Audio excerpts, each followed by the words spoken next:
In the last video, we got biofuel started. In this video, we're going to make it so that we never have to worry about biofuel again for the rest of the game by building this massive factory. This will be our first time that we've built a factory on foundations, and I show you a taste, just a taste of the power of factory building in Satisfactory.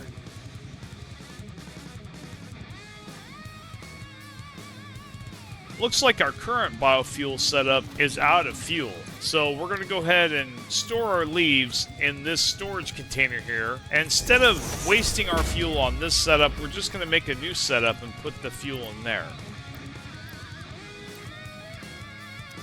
The first step here is clearing a place for our foundations, which we will need to put down first before we do anything else. Now, you can press the control key and click multiple objects before you actually dismantle to chain dismantle everything like I just did there.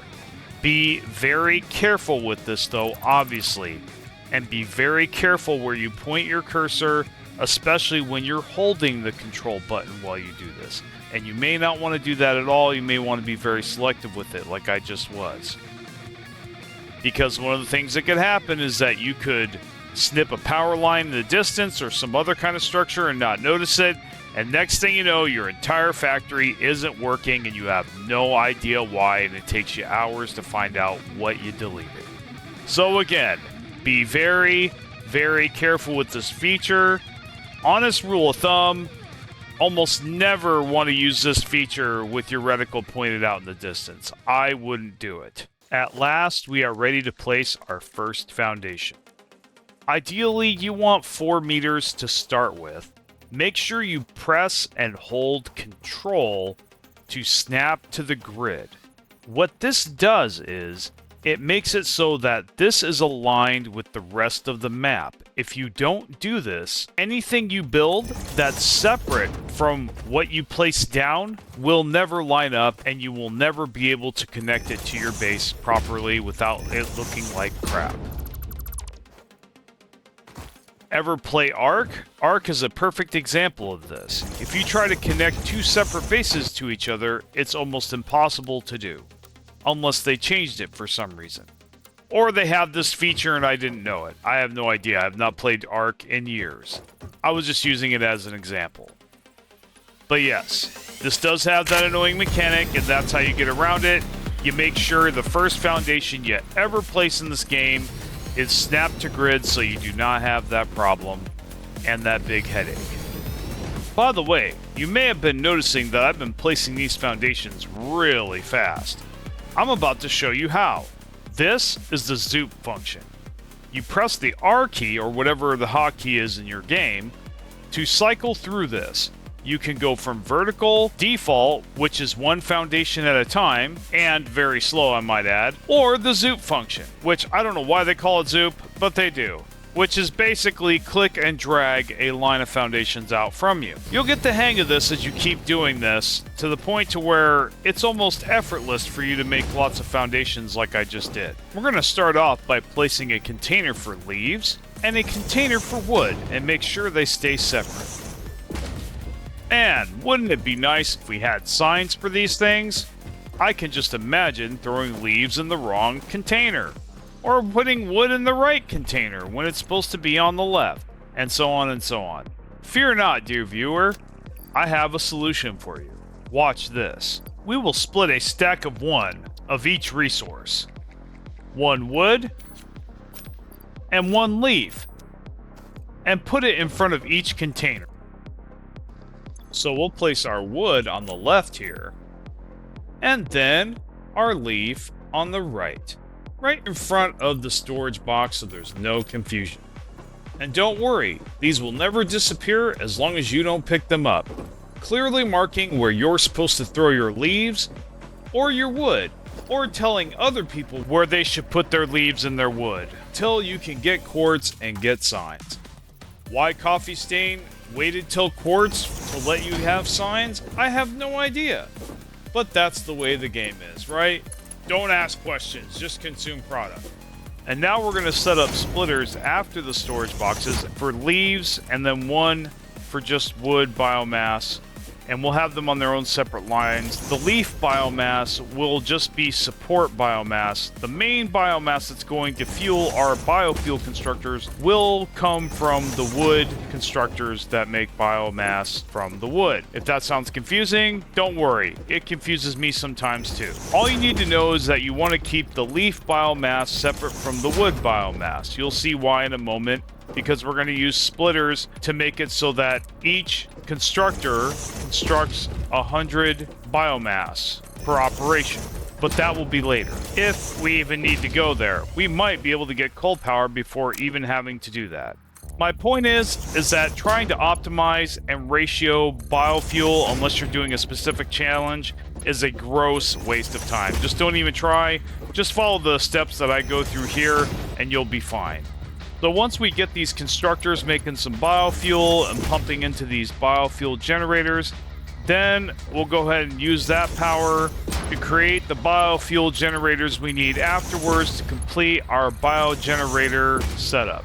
So we're ready to put power lines on our first initial part of the setup here. We're going to go ahead and power these constructors, put some biofuel in the biogenerators, and then let it rip.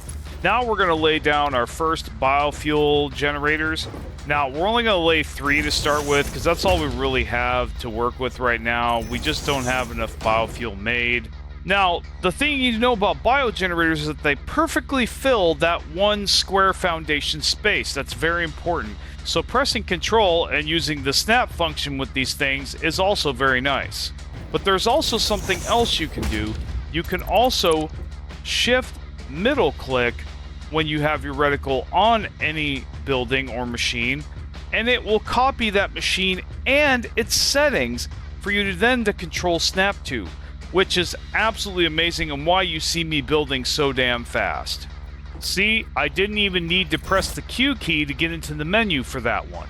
And I don't even have to change its settings. It's exactly the way I want it, if it had settings. But in this case, biogenerators do not. By the way, did you know that you could attach conveyor lifts directly to constructors? And on top of that, you can attach splitters and mergers directly to those lifts, creating much more functionality with your machines.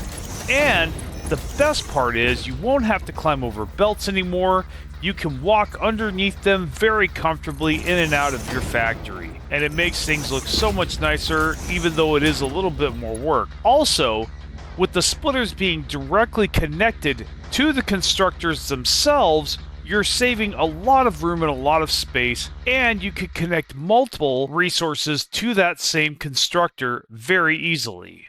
And chain them together so that one belt can feed many constructors at once. Now, you can pull this off by simply belting normally, but it is a much bigger pain, and again, you'd have to climb over all the belts and the splitters, and sometimes you won't even be able to do that. Also, when you start working with walls and start making your setups much more compact, you will have to do things this way, because putting a splitter in the middle is a real pain in the butt, especially trying to belt those belts between the constructor and the splitter when it's that tight. I'll show you sometime. So now we're programming the biomass from leaves and wood. Yes, you have to have 2 separate constructors, one for leaves and one for wood. They are 2 separate recipes. Yes, it is annoying. And now we're going to make sure that this constructor is also set to biofuel to take that biomass and turn it into biofuel. Once the leaf and the wood constructors change it to biomass, it just becomes biomass, so you don't need 2 biofuel recipes, so don't get confused. And now, at long last, we can take all of the leaves and the wood we've accumulated over all this time, and we don't have to worry about this again for a very long time, if ever. Now you can see it working. It's sending our leaves and our wood to their constructors, and then those constructors are sending that biomass to the biofuel constructor, and then that biofuel is being sent to the generators.